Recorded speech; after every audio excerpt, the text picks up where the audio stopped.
Hi friends, welcome to our channel. நம்ம என்னதான் அளவா பார்த்து சாதம் செஞ்சா கூட என்னைக்காவது ஒரு நாள் மீந்து போறதுண்டு.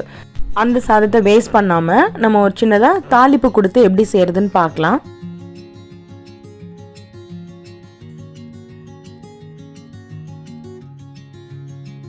இன்னைக்கு சமைச்ச சாதம் இது. ஆக்சுவலி மதியானம் சமைச்சது மீந்து போயிடுச்சு.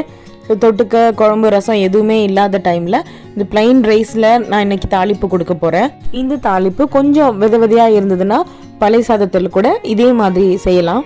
அவங்க தாளிக்கிறதுக்கு என்னென்னு காமிக்கிறேன். நிறைய வெங்காயம் நறுக்கி வச்சுக்கோங்க.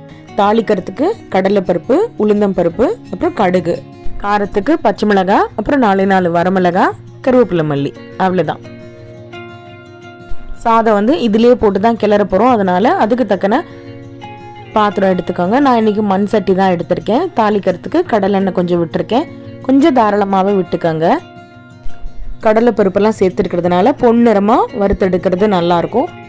இந்த மாதிரி தாளிக்கும் போது எண்ணெய் அதிகமாக சூடாகாமல் பார்த்துக்கோங்க. கம்மியாக இருந்தால் கூட ஒன்றும் பிரச்சனை இல்லை. நல்ல சூடான எண்ணெயில் நீங்கள் இதை டக்குன்னு போட்டிங்கன்னா அப்படியே கரிஞ்சிடும். இன்ஃபேக்ட் பிகினர்ஸாக இருந்தீங்க அப்படின்னா கடலைப்பருப்பு, உளுந்து பருப்பும் சேர்த்து போடுங்க. கொஞ்சம் அது செவந்து வந்த பிறகு கடுகு போட்டுக்கோங்க. லைட்டாக பொரிஞ்ச பிறகு நான் இப்போது வரமிளகாய் சேர்த்துக்க போகிறேன். இந்த டிஷ்ஷோட ரொம்ப முக்கியமான ஒரு விஷயம் என்னென்னா இந்த வரமிளகாய் தான். நம்ம பொரியல் இந்த மாதிரி விஷயத்தில் நிறைய இன்க்ரீடியன்ஸ் போடுறதுனால இந்த வரமிளகாவோட தனி ஃப்ளேவர் நமக்கு தெரியறதில்ல. ஜஸ்ட்டு இந்த சாப்பாடில் பச்சை மிளகாய் கூட ஆப்ஷனல் தான். வெறும் வரமிளகாயோட கிள்ளி போட்டு தாளித்து சாப்பிட்டு பாருங்கள். அவ்வளோ சூப்பராக இருக்கும் அதோட வாசனையே. பெரியவங்கன்றதுனால நம்ம பச்சை மிளகாய் கொஞ்சம் சேர்த்துக்கிட்டேன். குழந்தைங்களுக்கு பச்சை மிளகாய் வேண்டாம், அவாய்ட் பண்ணிடுங்க. வாசனைக்கு கருவேப்பிலை 4 போட்டுக்கிறேன். இதை நீங்கள் குட்டீஸ்க்கு கொடுக்குறீங்க, இல்லை சூடான சாதத்தில் பேக் பண்ணுறீங்க அப்படின்னா முந்திரி பருப்பு 4 சேர்த்துக்கலாம். இப்போது நறுக்கின வெங்காயத்தை நான் சேர்த்துக்கிறேன். வெங்காயம் நீங்கள் சின்ன வெங்காயம் போட்டிங்கன்னா இன்னும் கூட ருசியாக இருக்கும். வெங்காயம் எந்த விதமாக வேணாலும் நம்ம நறுக்கி போட்டுக்கலாம். நீளமாகவும் போட்டுக்கலாம், இல்லை பொடியாகவும் போட்டுக்கலாம். அது நம்ம விருப்பம்தான். ப்ளைனாக ஒயிட்டாக இருந்தால் நல்லா இருக்காது இல்லைங்களா? அதனால் கொஞ்சமாக மஞ்சள் பொடி போட்டுக்கிறேன். சூடான சாதத்தில் கூட என்றைக்காவது ஒரு நாள் லஞ்ச் பேக் பண்ணுறதுக்கு இந்த மாதிரி செய்யலாம். பட் ஆனால் கொஞ்சம் முந்திரி பருப்பெல்லாம் சேர்த்துக்கங்க. இப்போ தேவையான சாதத்துக்கு தேவையான உப்பு ஆட் பண்ணிக்கலாம்.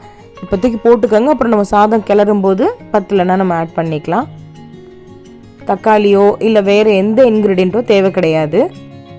வெங்காயம் கோல்டன் ப்ரௌன் ஆகணும் அப்படிலாம் இல்லை. நம்ம பச்சை மிளகாயெல்லாம் போட்டிருக்கோம் பார்த்தீங்களா, அதெல்லாம் எண்ணெயிலே நல்லா வறுபட்டுச்சுன்னா சாப்பிடும்போது சேர்த்து சாப்பிட நல்லாயிருக்கும். காரம் அந்த அளவுக்கு தெரியாது. ஸோ அதுக்காக தான் லைட்டாக வதக்கிட்டு இருக்கேன். அந்த எண்ணெய் இருக்கும்போதே எல்லாத்தையும் சேர்த்து வதக்கி விட்டுட்டு எடுத்து வச்சுருக்க சாதத்தை சேர்த்துக்கலாம். இதுக்கு முக்கியமாக சாதம் கொஞ்சம் விதையாக இருக்கணும். குழஞ்சி போன சாதத்தில் இந்த மாதிரி செஞ்சிங்கன்னா நல்லாவே வராது. அதுக்கு நான் உங்களுக்கு ஒரு வேறு வீடியோ போடுறேன். கிட்டத்தட்ட லெமன் ரைஸ் செய்கிற மாதிரி தான். ஆனால் லெமன் ரைஸ்க்கு ஒரு சிலர் வெங்காயம் போட மாட்டாங்க.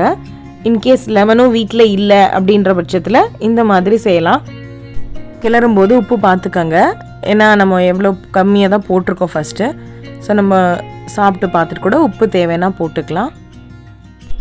இந்த ரெசிபி பார்க்குறதுக்கு ரொம்ப ரொம்ப சிம்பிளாக இருக்கலாம். நீங்கள் நம்பவே மாட்டீங்க. ரொம்ப வாசனையாக நல்லாயிருக்கும். இந்த மாதிரி சமைக்கிறது நான் கேள்விப்பட்டிருக்கேன். ஆனால் நான் இதில் என்ன இருக்குது, வெறும் வெங்காயம் போட்டால் அது எப்படி நல்லாயிருக்கும், ஒரு எலுமிச்சம்பழம் புளிஞ்சாலாவது லெமன் ரைஸ் டேஸ்ட்டாவது வரும், எப்படி இது நல்லாயிருக்கும்னு நான் செஞ்சதே கிடையாது. ஏதோ ஒரு டைமில் எங்கள் ரிலேட்டிவ் ஒருத்தவங்க இது செஞ்சாங்க. எங்கள் வீட்டுக்காரப்ப சாப்பிட்டுட்டு ரொம்ப சூப்பராக இருக்குது அப்படின்னு சொன்னாங்க. அதே போல் ஒரு நாள் வீட்டில் எதுவும் சைட் டிஷ் இல்லாத டைமில் இது ட்ரை பண்ணி பார்த்தேன். ரொம்ப சிம்பிளாக இருந்தால் கூட நம்ம வரமிளகாய் கிள்ளி போட்ட வாசனை அதெல்லாம் ரொம்பவே சூப்பராக இருந்தது. நல்லா சூடாக இது செஞ்சுட்டு தொட்டுக்க ஊறுகாய் கொடுத்தேன். அவ்வளோ சூப்பராக இருந்தது.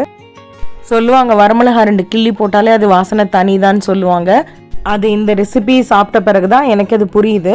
என்னென்னா வேறு இன்க்ரீடியன்ஸ் மெயினாக நம்ம எதுவுமே போடலை. ஈவன் பெருங்காயம் கூட போடலை. ஆனால் ரொம்ப நல்லா இருந்தது. நீங்கள் ஒரு தடவை ட்ரை பண்ணி பாருங்கள்.